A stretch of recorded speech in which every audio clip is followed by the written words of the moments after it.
वाहिगुरु जी का खालसा, वाहिगुरु जी की फतेह। कुदरत, ये शब्द सुनते ही मन में आनंद भर जाता है, हरियाली छा जाती है।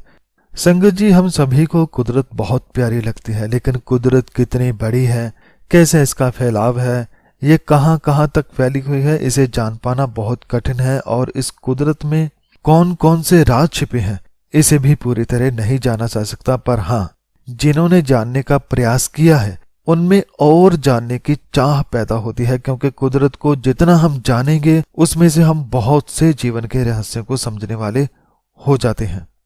आप सोच रहे होंगे कि जपजी साहब में कुदरत की बात क्यों की जा रही है, क्योंकि जैसे जपजी साहब में सुनने को लेकर 4 पौड़ियां थी, उसके बाद मानने को लेकर 4 पौड़ियां, इसी तरह आगे जो 4 पौड़ियां हैं ये कुदरत के बारे में समझाती है। लेकिन इसे समझने के लिए हमें पहले बताए पड़ाव पार करने होंगे। भाव नाम को सुनना होगा, मानना होगा, अर्थात गुरु साहब की वाणी को मन में बसाकर जीना होगा। गुरु साहब की दी हुई ज्ञान की आंखों से इस जगत को और खुद को देखना होगा, तभी हम परमात्मा को सुन पाएंगे, उसे देख पाएंगे। तो इस पौड़ी को हम 2 भागों में समझेंगे, क्योंकि ये बड़ी पौड़ी है और इसमें बहुत कुछ है, बहुत सारा ज्ञान है। तो इस पौड़ी की शुरुआत में सबसे पहले गुरु साहब फरमाते हैं कि पंच परवाण पंच परदान।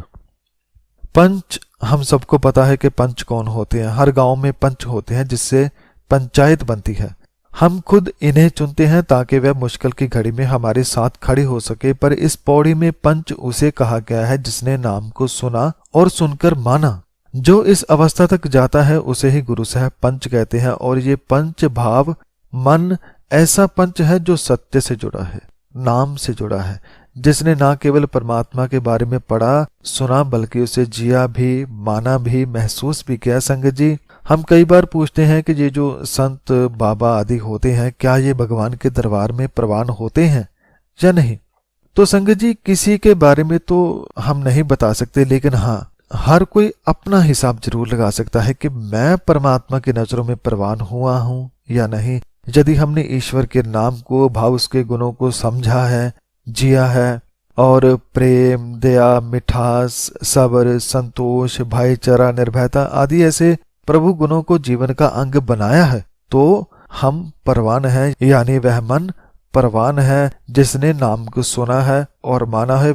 वह न केवल परवान है बल्कि वह पंच प्रधान भी है। प्रधान किसी गांव का नहीं बल्कि वह अपने मन को समझने वाला हो जाता है। जैसे गांव को पंच समझता है, ऐसे मन अब पंच बन गया है। वह शरीर के एक एक अंग को समझता है, उन्हें अब सही राह पर लेकर जाता है, उन्हें कभी भटकने नहीं देता। तो गुरु साहब इस पंक्ति में फरमाते हैं कि जिसने नाम को सुना है, माना है, वह नाम की तरह बहुत ऊंचा हो जाता है। वह निरंकार की नजरों में परवान हो जाता है। वह प्रधान भाव मुखी भी बन जाता है। इसके बाद गुरु साहब फरमाते हैं कि पंचे पावह दरगह मान। दरगाह या दरगाह का नाम सुनते ही 2 तरह के ख्याल आते हैं। एक है मजार, जहां पर लोग किसी पीर की दफन की हुई जगह पर सर झुकाते हैं, और एक दरगाह परमात्मा के दरबार को कहते हैं। तो गुरबानी में जब दरगाह आता है तो ज्यादा बार निरंकार के दरबार के बारे में आता है। पर ये दरगाह भाव दरबार है कहाँ? वह वही होगा जहां निरंकार का वास होगा। जहां वह रहता है वही उसकी दरगाह है। तो गुरु साहब फरमाते हैं कि वह तो हर एक में है, तो उसके दरगाह भी हर एक में है। लेकिन हमारे पास सब कुछ होकर भी हमें यह समझ नहीं होती कि हमारे भीतर भी कुछ है, हमारे अंदर भी दरबार है, हमारे अंदर ही सब कुछ है। क्यों नहीं जान पाते? क्योंकि हमने अपने भीतर कभी कुछ महसूस ही नहीं किया, कभी अपने आप को खोजा ही नहीं। पर जो नाम को सुनता है, मानता है, वह समझ जाता है कि उसका दरबार सदा पास है, इसलिए वह हर बात का साथ में ही निपटारा करता जाता है। संगत जी, जब हम कोई बुरा काम करते हैं तो मन में एक डर शुरू होता है कि ये मैंने क्या किया, मुझसे बहुत बड़ी गलती होगी, मुझे ये नहीं करना चाहिए था। तो हमारे अंदर ही अंदर ये भाव पैदा होते हैं। इसके विपरीत जब हम कोई भला कार्य करते हैं तो मन में खुशी होती है कि ये मैंने कितना प्यारा नेक काम किया है, जिसके करने से मेरा एक एक अंग मुझे शाबाशी दे रहा है। तो बुरा करें तब भी वह हमें बताता है कि तुम कहाँ गलत हो, और जहां सही है तब भी हमें दरबार से पता चलता है। लेकिन इस दरबार की आवाज तभी मन समझ पाता है जब मन के शोर को गुरु की वाणी से शांत कर लिया जाए। जब तक शांत नहीं करते तब तक हम इस आवाज को ज्यादा अहमियत नहीं देते। तो गुरु साहब फरमाते हैं कि वह पंच मन, प्रधान मन अकाल पुरख के दरबार में भी मान सम्मान पाता है। संगत जी, हमें अपने माता पिता से या अध्यापक से, किसी से जब मान सम्मान मिलता है तो हमें कितना अच्छा लगता है। इससे मन को और ज्यादा काम करने में प्रेरणा मिलती है। तो सोचिए, जब भगवान मन को सम्मान दे तो वह फिर किस ऊंचाई तक हमको लेकर जाता है, इसका अंदाजा लगा पाना बहुत कठिन है। तो इसके बाद गुरु साहब फरमाते हैं कि पंच सोह दर राजान, सोह भाव सुंदर लगते हैं, शोभते हैं। संगत जी, पहले राजे महाराजे अपने दरबार में जहां बहुत से अधिकारी रखते थे, वहीं एक राजगुरु या संत या कोई ज्ञानी भी रखते थे और ये पूरे दरबार का खास केंद्र होते थे। उनके फैसले को आखिरी फैसला माना जाता था। तो जैसे किसी राजे के दरबार में पंच भाव जो ज्ञानी हो उसे बैठाया जाता था, ऐसे ही जो राजाओं का राजा अकाल पुरख है उसके दरबार में पंचों को वैसा ही आदर मिलता है जैसे राजों के दरबार में मिलता था, बल्कि इससे भी कहीं अधिक मान सम्मान आदर मिलता है। भाव वह मन जिसने प्रभु के नाम को, गुणों को, हुक्म को समझा है, माना है, वह ऐसे शोभावान है जैसे किसी राजे के दरबार में कोई संत जन। इसके बाद गुरु साहब फरमाते हैं कि पंचा का गुर एक ध्यान। सो जो पंच जन है, भाव वह मन जिन्होंने गुरबानी द्वारा भगवान की वाणी को सुना, माना, उन पंच जनों का ध्यान केवल एक गुरु में ही रहता है। गुरु भाव शब्द का ही वह ध्यान करते हैं, परमात्मा का ही वह ध्यान करते हैं। वह जब श्वास लेते हैं, खाते हैं, देखते हैं, बोलते हैं, चलते हैं तो ध्यान में हमेशा गुरु रहता है। भाव वह कोई भी कार्य करे गुरु के हुक्म में रहकर करते हैं। वह ऐसा कोई कर्म नहीं करते जो शब्द के विपरीत हो। वह सदा गुरु शब्द से जुड़े रहते हैं, सदा उसमें ध्यान लगाए रखते हैं। इसके बाद गुरु साहब फरमाते हैं कि जे को कह कर विचार। एक और बहुत प्यारी बात गुरु साहब समझाते हैं कि जब कोई मन पंच बन जाए, उसने चाहे बहुत सारा सम्मान पा लिया हो, बहुत कुछ जान लिया हो, पर सब कुछ जानकर भी वह ये ना समझे कि उसने सब कुछ जान लिया है, क्योंकि उस मालिक की कुदरत मालिक के जैसी ही विशाल है जिसका कोई अंत नहीं, कोई और शोर नहीं। तो गुरु साहब इस पंक्ति में फरमाते हैं कि गुरु शब्द में जुड़े रहने का अर्थ ये नहीं कि कोई मन प्रभु की रची सृष्टि का अंत पा सके, उसका अंदाजा लगा सके।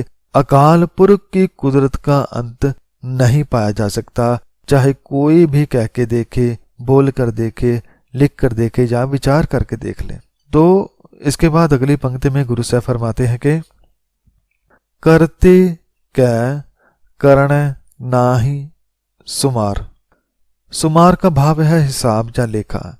करते का भाव जिस करते ने ये सारी रचना की, उस करते कै करने भाव जो करते ने बनाया उसकी रचना का, कुदरत का कोई हिसाब नहीं लगा सकता। लेकिन ये बात भी वही कह सकता है जिसने इस खोज में छलांग लगाई हो। कहीं कहीं या सुनी सुनाई बातों से नहीं, बल्कि जब कुदरत में खुद गया और वहां जाकर खुद डुबकी लगाई, तब समझा कि ये कुदरत कितनी प्यारी है, कितनी विशाल है।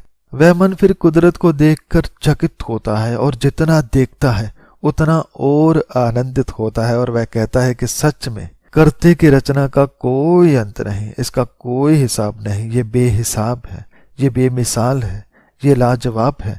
इसके बाद गुरु साहब फरमाते हैं कि तौल धर्म दया का पूत। अब एक सवाल ये है कि ये कुदरत टिकी कैसे हुई है, कैसी ये रचना चलती है, इसका क्या नियम है। तो संगत जी, जैसे कि हमने एक नियम समझा था हुक्म का कि सब कुछ उसके हुक्म में है, और अब कुछ और नियम गुरु साहब समझाते हैं कि इस रचना को चलाने के लिए निरंकार ने धर्म रूपी नियम लगाया हुआ है।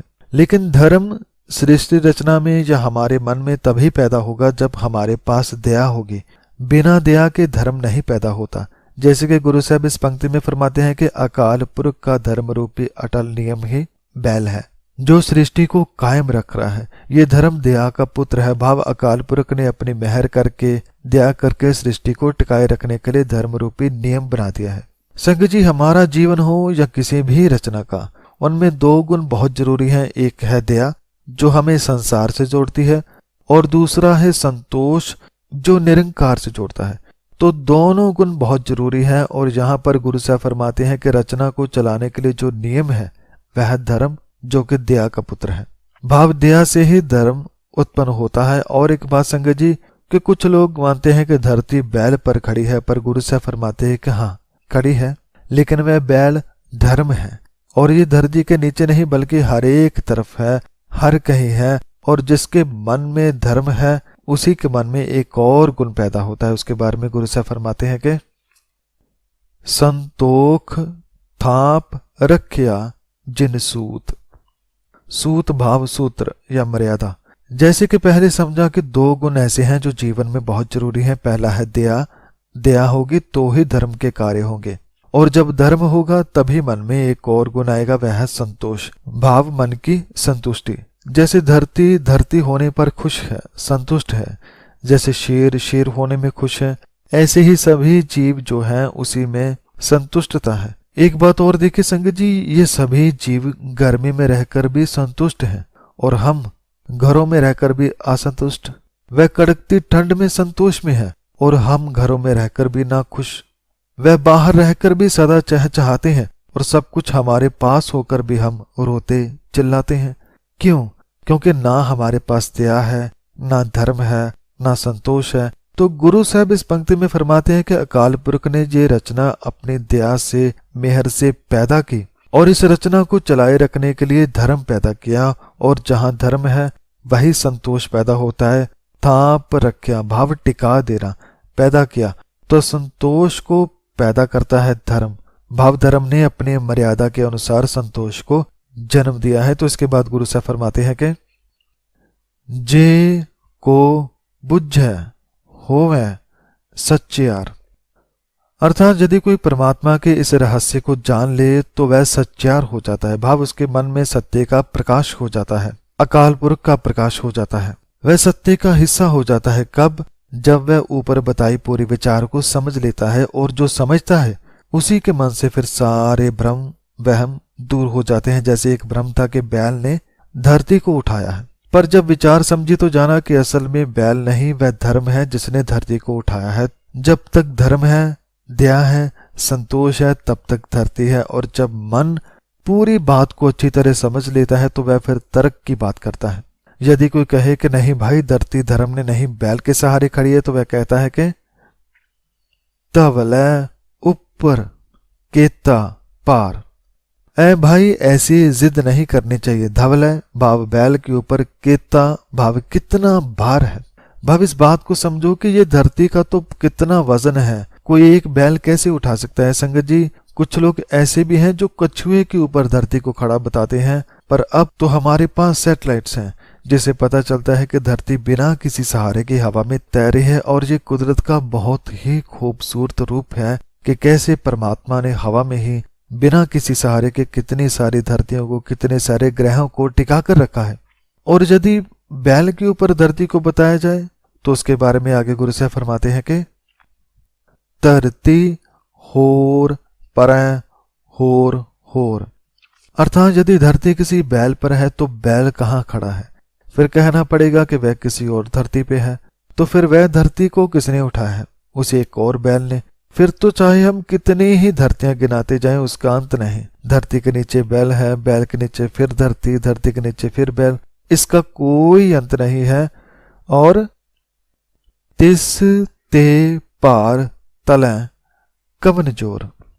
अर्थात यदि ये कहें कि धरती को बैल ने उठाया है और फिर बैल किसी और धरती पर है, फिर धरती किसी और बैल पर, तो जो अंत में जो बैल है सबसे आखिर वाला, वह किसके जोर पर खड़ा है, किसके तले खड़ा है, उसे किसने आसरा दिया है?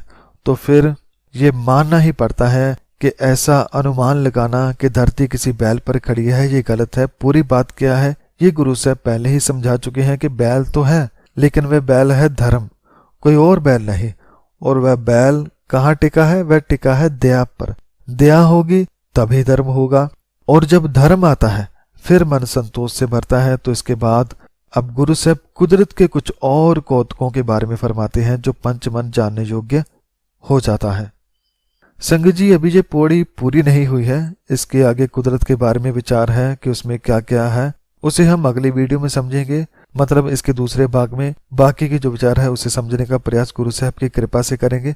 आज के विचार में इतना ही। वीडियो बनाते हुए, विचार करते हुए सभी गलतियों की मैं क्षमा चाहता हूँ और सदगुरु श्री गुरु ग्रंथ साहब जी का बहुत बहुत धन्यवाद करता हूँ इस विचार को समझाने के लिए, और आप सब संगत का भी इस विचार को सुनने के लिए बहुत बहुत धन्यवाद। वाहिगुरु जी का खालसा, वाहिगुरु जी की फतेह।